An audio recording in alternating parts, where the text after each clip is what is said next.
Hello, everybody, and welcome to the Entrepreneurial Truth Podcast. My special guest today is Lynn Silva. She is the queen of micro videos, and welcome to the show. Thank you. Hello, everybody. How are you doing today?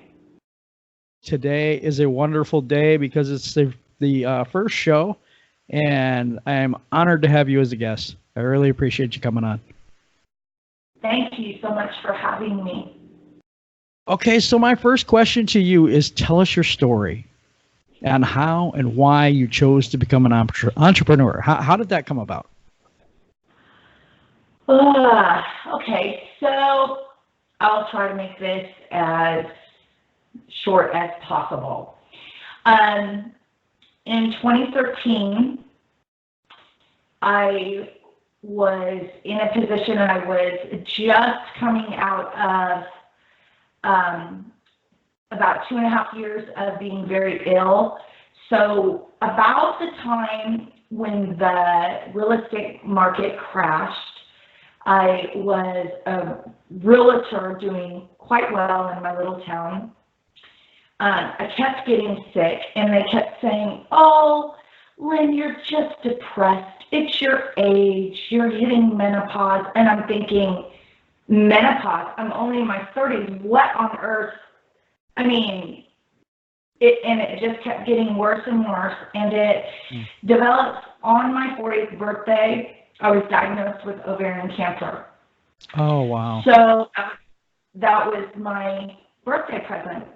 So I struggled for 2.5 years and went through that. But when it all hit, here in a nutshell is what happened. The real estate market was crashing. First, I was diagnosed as being depressed and menopausal, and then I was diagnosed with ovarian cancer.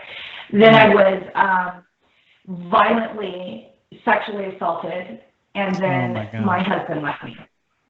Oh, wow. And this all happened in the course of 8 months.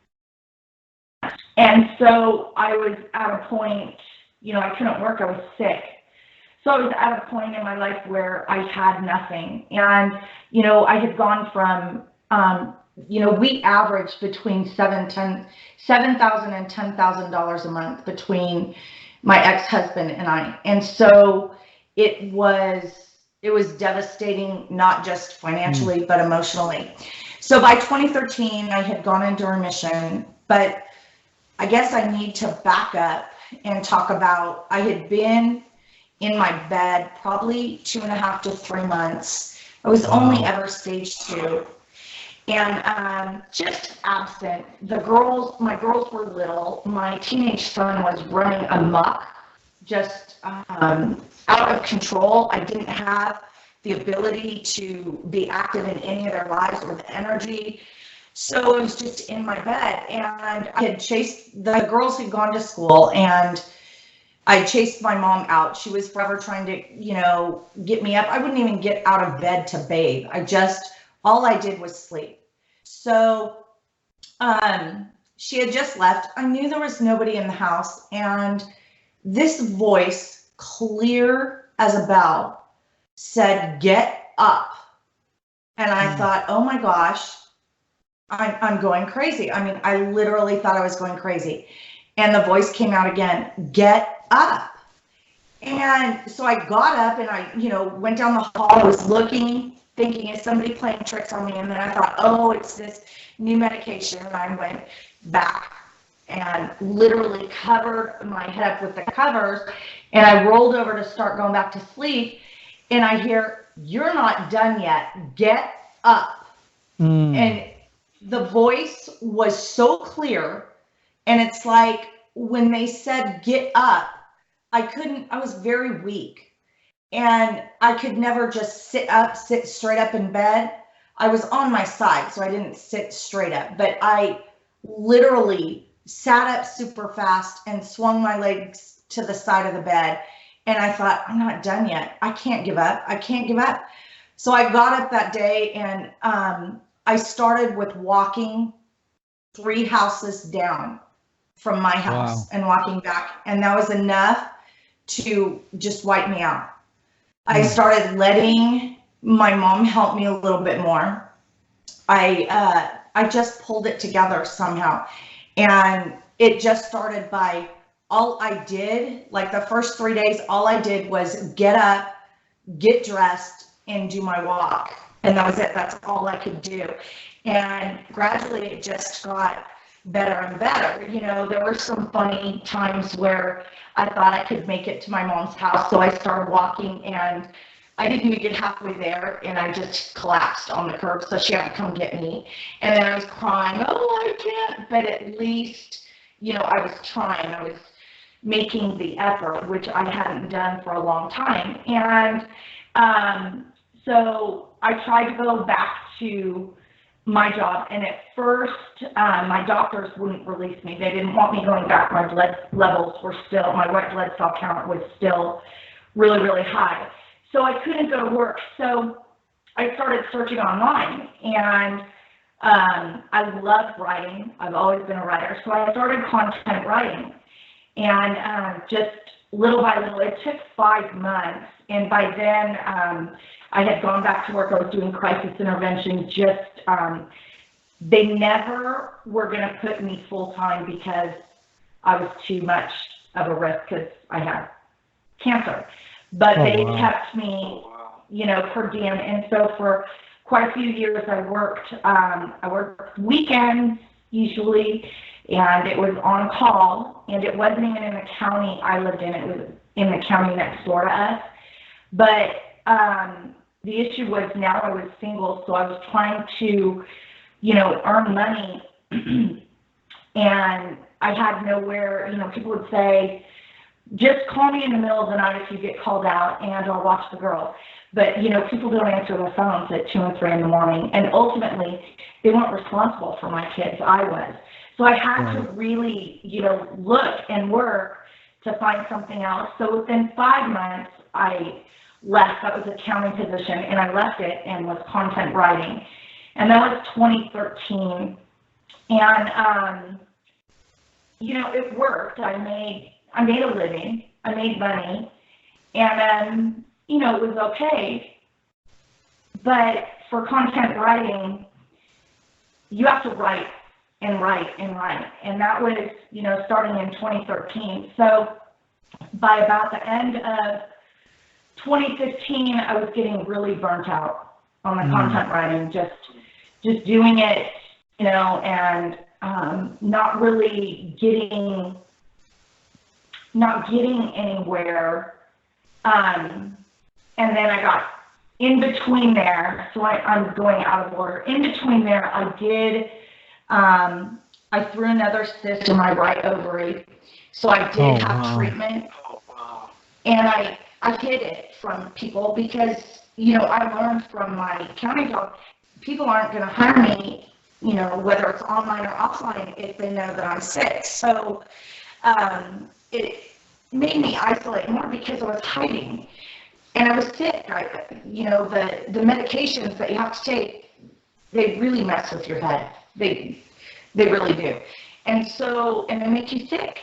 So but it was only, what did I do? I did 3 treatments. So it was maybe 2.5 months. And then I was back in remission. But going through that, I know that you want to hear the mental strength that it took. So, you know, I had started gaining traction, and I was making a living, and I was writing, and things were working real good. And then I get slammed again, and I have to go right back into treatment. So it was, you know, devastating. And there was a part of me, I wanted to completely give up. But by then, you know, my divorce was final. I had 1 custody of the kids. I was definitely a single mom. There was I didn't even really, I never considered completely giving up. And I always remembered, because literally when I was in the bed for 2-3 months, I wanted to die. God's honest truth, I just wanted to die. And I'll never forget that voice. That voice was plain as day. I wasn't imagining that. That was a voice, and that was my Lord and Savior. I'm a Christian. And he told me, you're not done yet. And so all these years, I've held on to that, and I've remembered, because there's been points where I've, you know, gone backwards, where I've given up or I've let up and not, I've been sitting in pity or wallowing or procrastinating, not wanting to face things. So, you know, I don't grow and I'm not moving forward.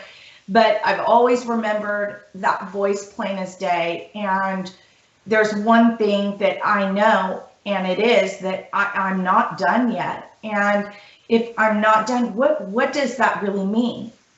Well, you know, it means I have a message. It means that I have a responsibility here on earth still. And what are we all here to do? Are we here to become famous and rich and close everybody off and not help people? What are we truly here for? To serve, to help other people. And I truly believe that from every fiber of my being. So when I became clear on that, I started saying, okay, you know, wow, yeah, I'm going to touch people's lives. I'm going to help them. But I didn't have the tools or the skills. I'm like, well, I know I'm supposed to do this. Okay, God. So, you know, why aren't you opening any doors? God, you told me I'm not done yet. What's going on? And as I kept going, you know, writing, it was okay, but it didn't light me up, is the term. And I understand that. I'd finished up for one of the guys that I was writing for, and he was really behind. And I just kept saying, come on, Steve, give me something else. There's got to be something else. And he said, you know what I really need? I need these 2 videos edited. Can you do that? And I was like, okay. I have no idea I didn't even have editing equipment. So he sent them to me, and I downloaded Wondershare and started playing around with it. And I ended up falling in love with video. And this was probably 2016 by now. And so I started pursuing, you know, video, but I was still writing because that was my bread and butter. So, and in between times, because it wasn't always consistent income, let me tell you the things I did. The girls and I, at one time, we were doing 4 paper routes. Oh, wow. 4 paper routes. Half the town, we did the paper route where I lived. I've done that. That's not easy. It really isn't. I know what that is. And, you know, the Saturday mornings, oh my gosh, getting up, you have to get up at like 2 in the morning because we had 4. So we had a full, yeah, it was like almost, I think it was like 186, or that was the average.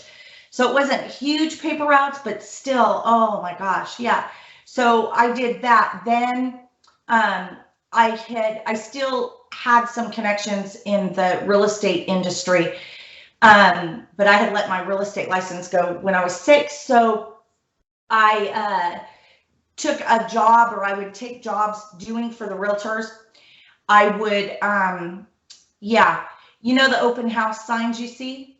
Mm-hmm. We would get up at 2 and 3 in the morning, and we would go put out open house signs for lots of realtors in the Realtors Association. So the things that I've done, you know, I've cleaned houses, I've taken side jobs, scooped cow poop. Wow. I'll never ever do that again. Yeah. So, you know, it wasn't, I just wasn't able to make it as a content writer. And the reason I wasn't able to make it isn't because I'm not capable. It was because my heart wasn't in it. It wasn't where my passion was. Yep. It wasn't lighting me up.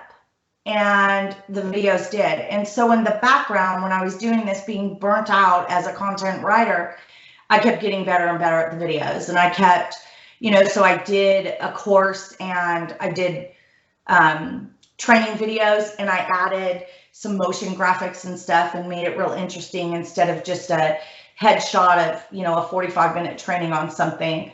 And then, so I did it for a couple people, and grossly was going to undercharge them. Like the first one I did, it was a guy in India, and oh my gosh, to this day, I have so much love and respect for him. I was going to charge him $200 because I did 9 videos and added motion graphics and, you know,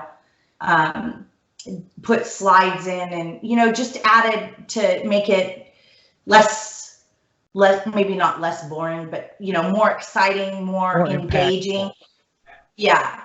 And so, and he gave me $1,000 for it. So that's when I realized, you know what, this is what I should be doing. Yep. Nice. I'm made for this. I'm going to do it.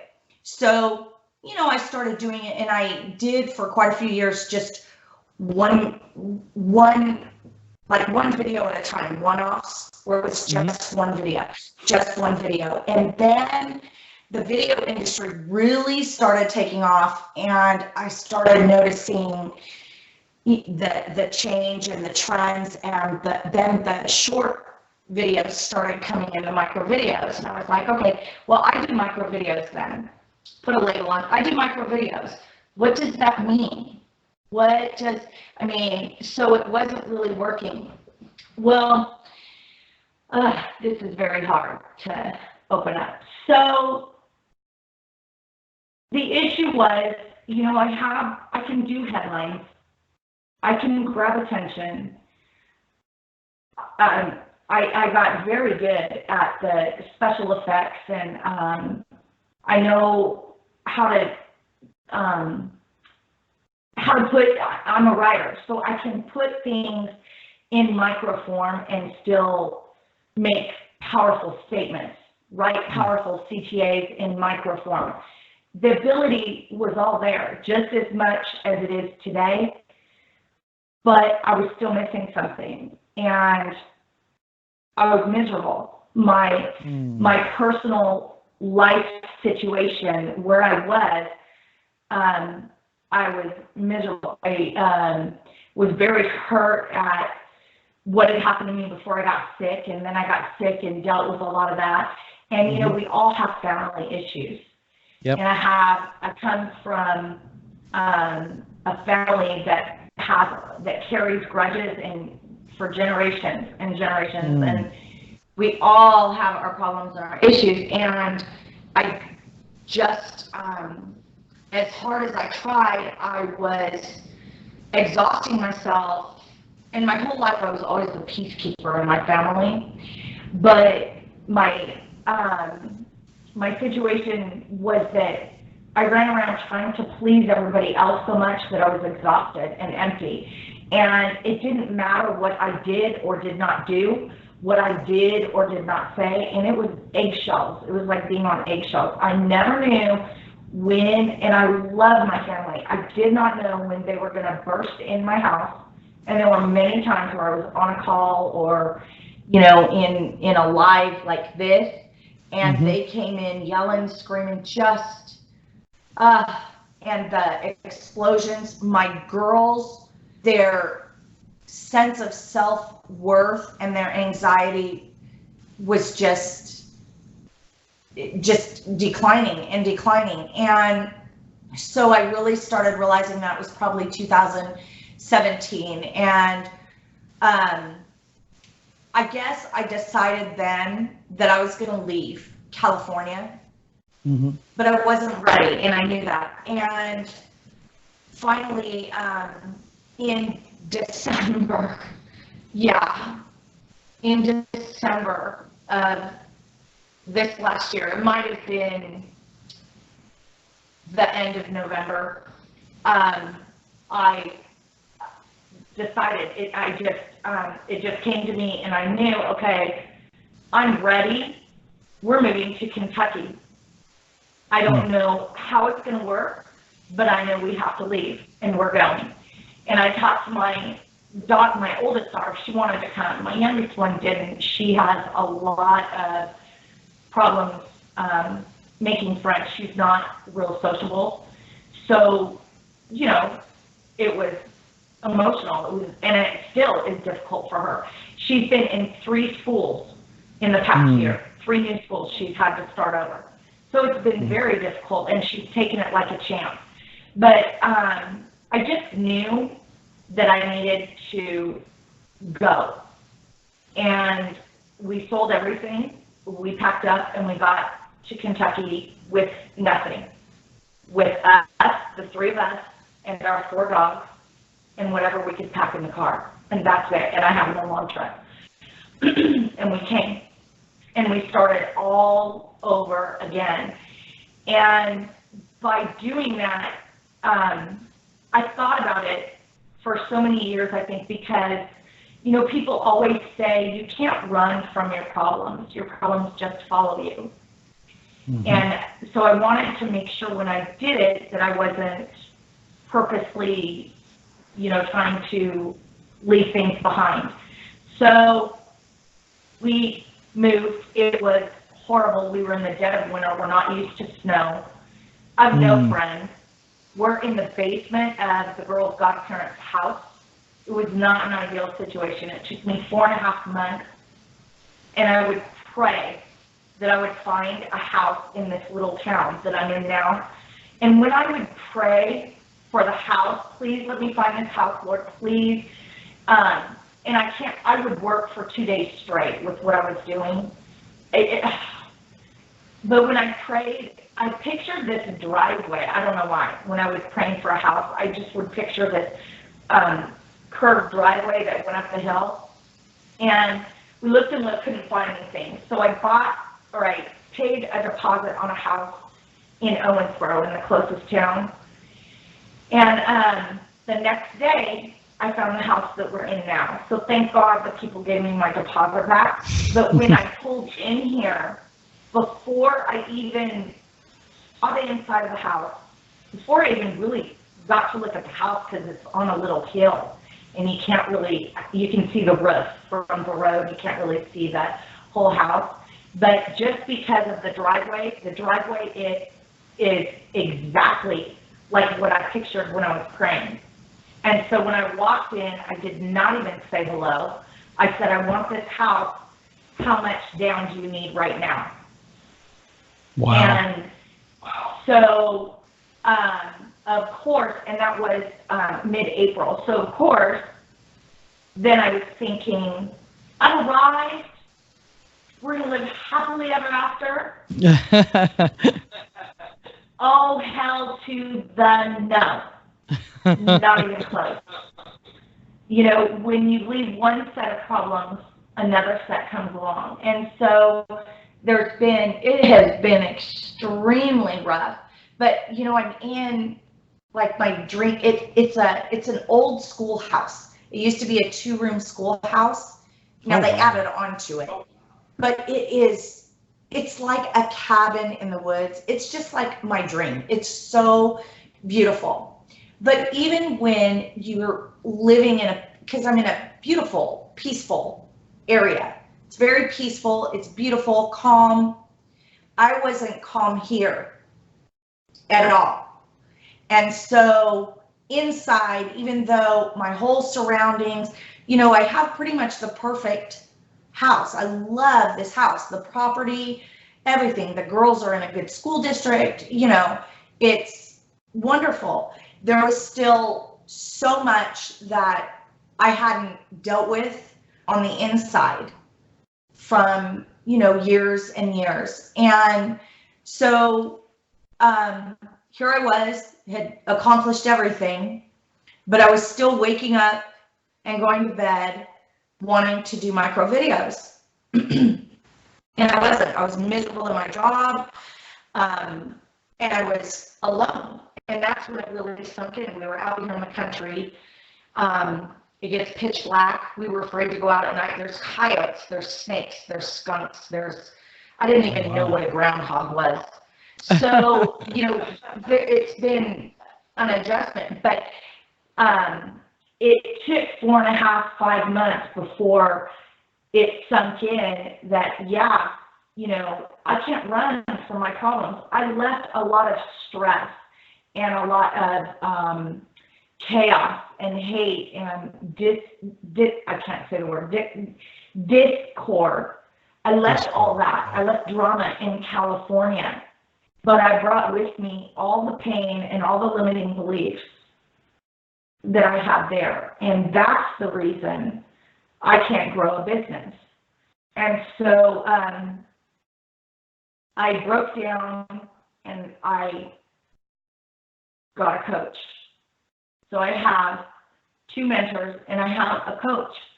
And my coach is who has been very hard on me in a loving way, but very hard. So I cannot take all the credit. But what she did is really make me look inside. Why, we all have, there's like 5 limiting beliefs that we all carry. I'm not good enough.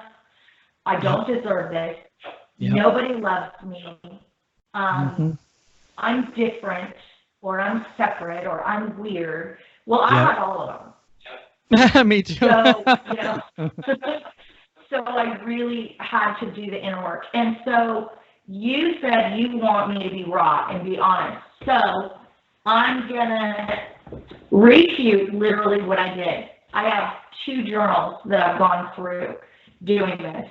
But this is actually what I've done recently, because when I started doing this and I got centered, so I hired this coach, but I also have mentors. So I've been there helping me grow. So they taught me, funnels and how to put yourself out there, because I'm shy, introverted. I don't like being on camera. I don't like, and really it was, why don't I like being on camera?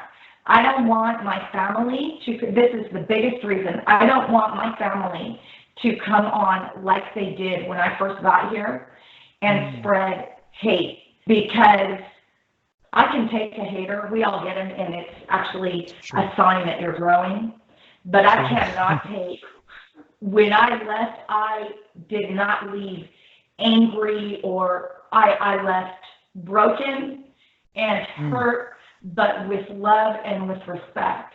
And, the reaction that I got back from my family members that I left was pure hatred, and I let it devastate me and stop me for a long time. So I was camera shy, and I wasn't marketing and posting, and I was trying to, sell things. I call it incognito, where it wasn't my brand selling. Yeah. And, you can't make money. You cannot hide. So I really, in May, I started facing, okay, we all have family problems. Right now, my family hates me. They're angry at me for leaving, whatever. And there were other things attached to that too, but I don't care to elaborate. So there's things like that I started working through and started saying, okay, so this is why, my family doesn't love me. This is why I'm not selling. And so, and as you start journaling, and as you start, I prayed, I meditated, I, would really just close my eyes and sit and think about it and just write. I was able to see their side of things and why and what they've been through, or circumstances that caused them to, not just them as in my family, but my ex-husband, everybody. And I was just able to see, wait a minute, they are the best version of themselves that they can be. And they don't love themselves. They can't stand themselves. They're miserable. So how is it that I expect them to love me like I need to be loved? And why am I using, my family doesn't love me, so nobody's going to love me or buy my products. And you start to see, is this making any sense? Are you able to grasp this, how the process came together? Am I explaining it good enough? Yeah, because what happens is this becomes our story. Yes. And so it's an inner story. And what happens is we have characters in our story. So their characters are our family members, the ex-husband, the ex-wife, the people in your life that are telling you you're not good enough, that don't like you, that don't respect you, and things like that. And what happens is that gets into our subconscious, and we start to believe those things for ourselves. And that's part of the barriers that we're trying to overcome on this podcast. That's what we're trying to do. We're trying to have people like you that will share, just your raw story, which is incredible. And to sit here and see how you can overcome that stuff and the inner blocks that you have. And that's the things that will help others to overcome their own story and create a new one. Exactly. So when I started doing all of that, then I started really gaining traction with the micro videos. And, my biggest challenge, my strength is videos, of course, but I like to do the animated videos and the motion graphics and all the fancy stuff. Nice. I don't like to do talking head videos of me. I don't like being on camera. So it just got to a point where I had to force myself to just start going live and doing videos. And I literally would go live because my coach would message me over and over until I went live. So I'd go live and I would go on private so that only me could see it. And I'd do my live, and that's then good training. I would post it. So, it was. I didn't even realize it was good training. I was just trying to appease her to get her off my back. So it wasn't gaining traction, but it did get me used to, being live and sitting there. So it did do good, and I did tell her. She knew what I was doing anyway, but she knows me like the back of her hand. So, So that was enough. I did enough of that inner work to be able to, let go and come out of my shell a little bit and start opening up. And then, you start making connections and talking to people, which I'm just not very good at. And if there's one, and I've said for many years, I'm shy, I'm introverted, I don't like being around people. Okay, God did not make me to be a wallflower. God did not make me shy. God made me very powerful and with a huge heart. The world and my reaction to the world is what made me shy and introverted. And but I didn't see that. And also that's your story. And that's what this is about, is what is the story we tell ourselves too. It's like, I'm introverted, I'm shy. This is my story about myself. This is who I am. And then you discover, wait, that's not really me. That's not who I'm supposed to be. And so to break down that barrier, to break down that wall, that's what you're starting to do and create a new story. Right, exactly, which is what so that, in about June, I started gaining traction and making sales. And it wasn't until quite recently, I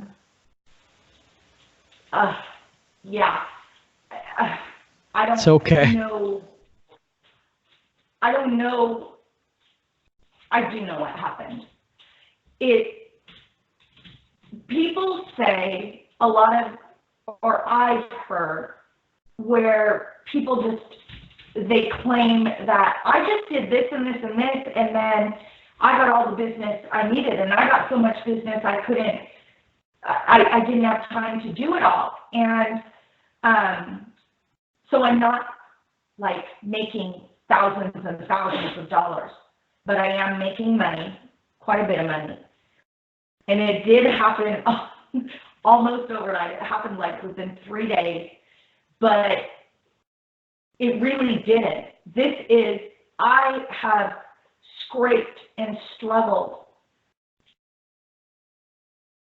since 2013 in the online genre. This did not happen overnight. We lost the feed there, and we're trying to get her back. You're breaking up really bad. I was just letting you know. We missed that last about 30 seconds or so.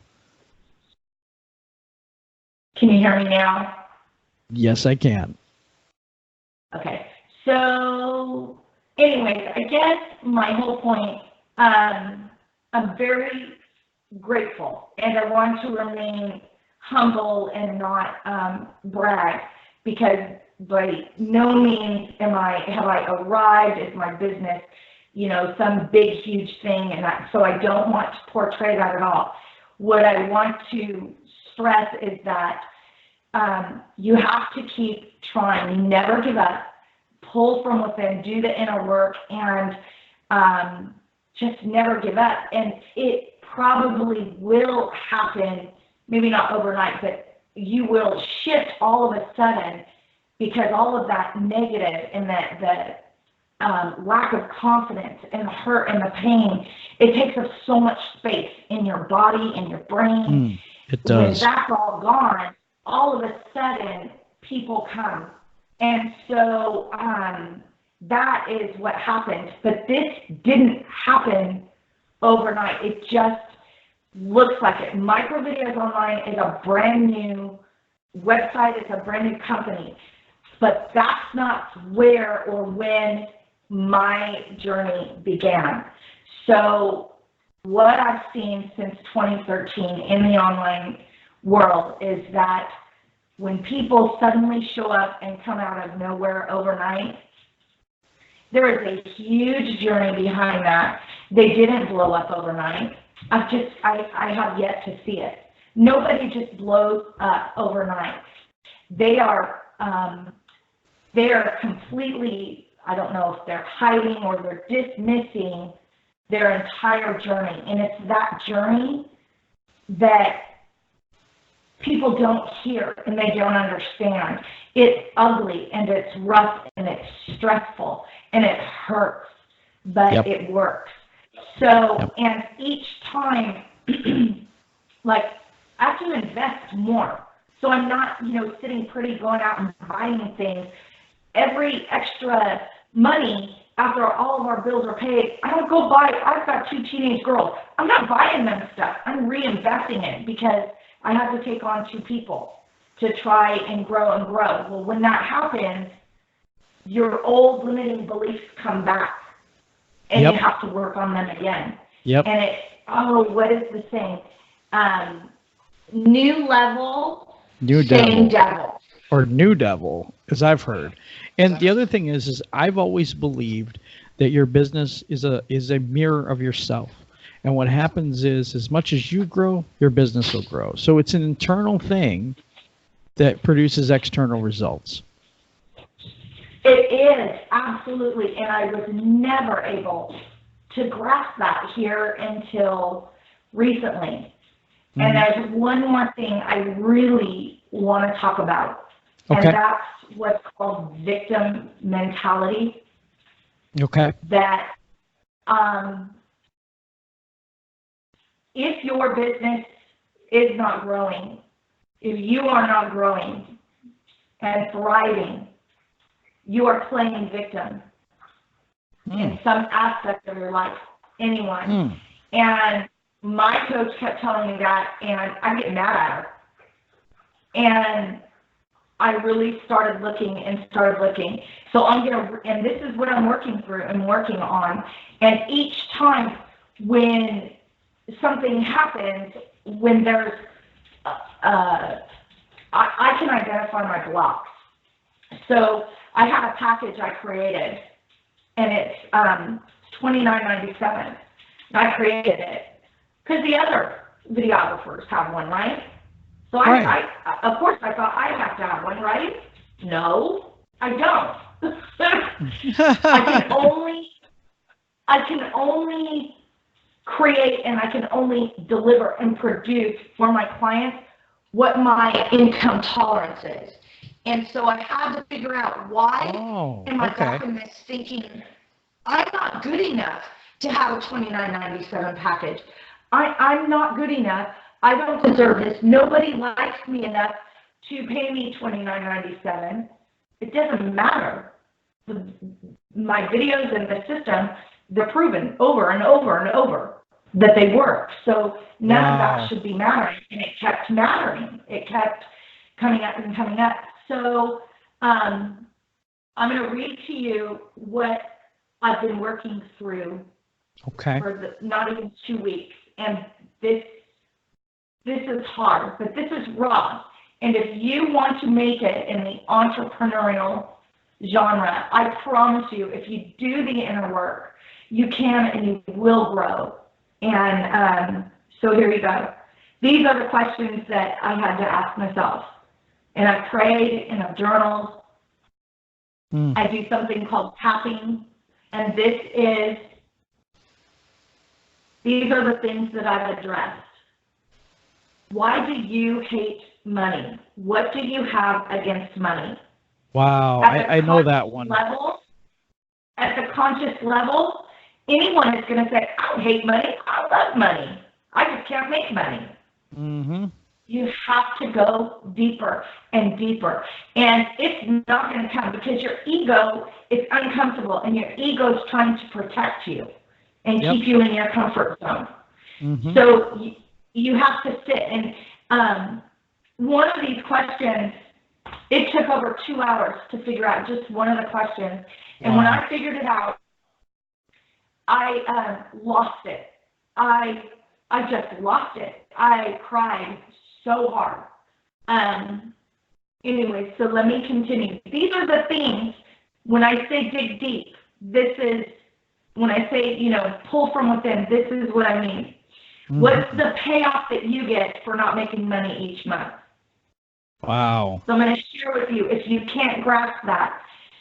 I have 2 great aunts that were uppity, prejudiced snobs. They were from Scotland and Ireland. My dad is from Portugal.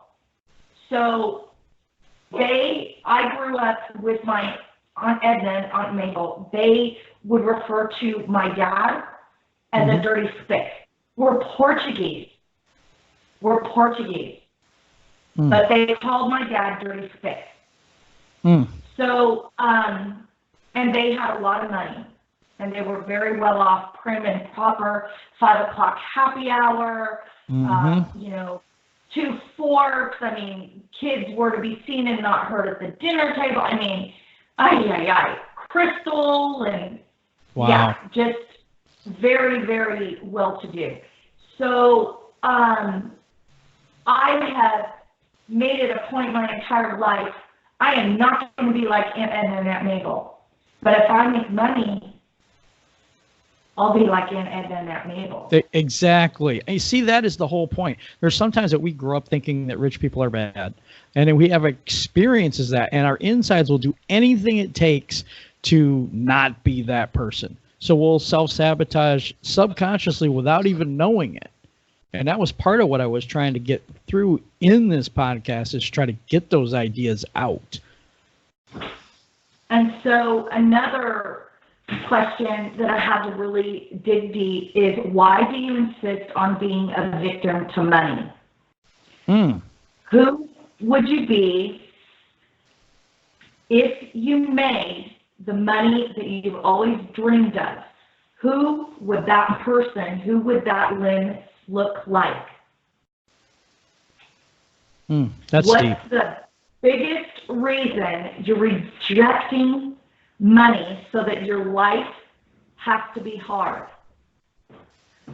And then I've got notes in here, so I don't want to read you my notes. If you weren't busy being a victim, what would you be doing as a 6 or a 7-figure entrepreneur? And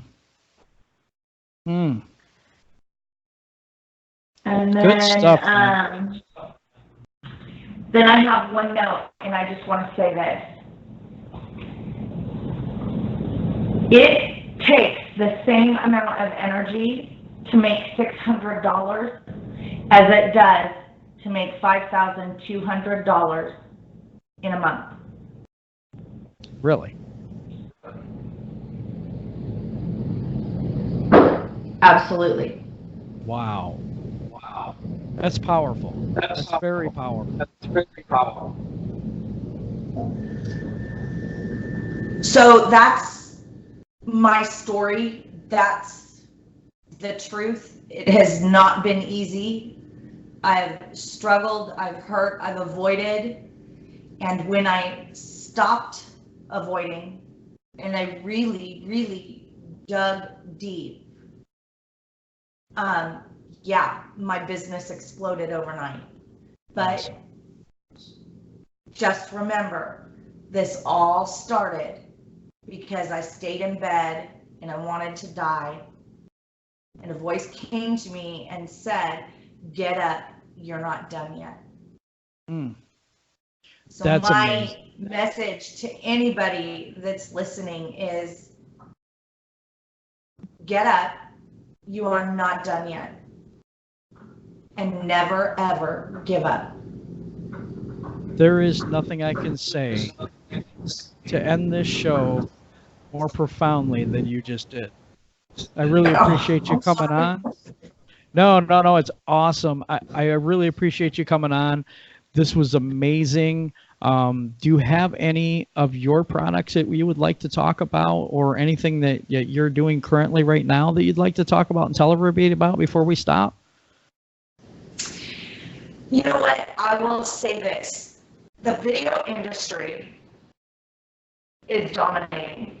And for small entrepreneurs and solopreneurs and people just starting out, if you do not incorporate video marketing, you will get left behind. And video is expensive. So you're either going to pay for video by paying for it to be outsourced or by taking a lot of time. So I've tried to bridge that gap. I've got a lot of solutions that are for beginners, no budget, little budget, so that you can build up. So I have a group, and this is all free to join. It has free training, and it's called Micro Videos Facebook Group. If you are interested, curious about videos at all, I would be more than happy to have you. I'd love to have you. And that's it. Thank you so much for having me. And anybody that listens to this, if you ever have any questions, just message me on Facebook and Messenger. And message, never give up. And I will drop what I'm doing as soon as I can and talk to you. That's so amazing. We appreciate you being on. We're going to link that in the YouTube and the show notes so that people can get to that easier. And we really appreciate it. And you have a wonderful night. Thank you. You too. Bye, everybody. Bye, everybody.